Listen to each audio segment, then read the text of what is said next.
Over the years, we've been in Leinster House many times campaigning ISL to be recognised as an official language, which makes today such a special, joyous occasion.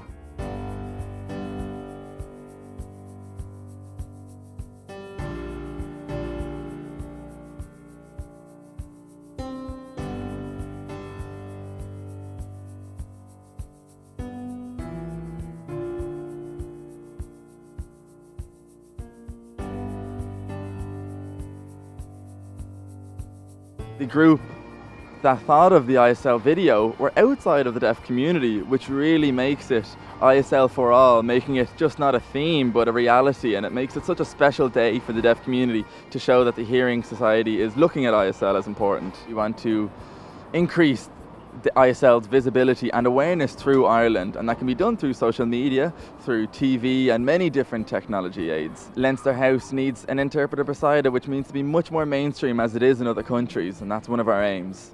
Essentially, there has a lot of work being done and the groundwork is there, but there is a huge amount of work to do for the Act to be successfully commenced. And the problem is that many state agencies and bodies are just not prepared to actually live up to their commitments in the Act in 2020. And there's a lot of planning work that has to happen. So we're asking for state agencies and bodies to engage with us now, engage with the deaf community now, and start to lay out a plan so that the key provisions of the Act can be achieved.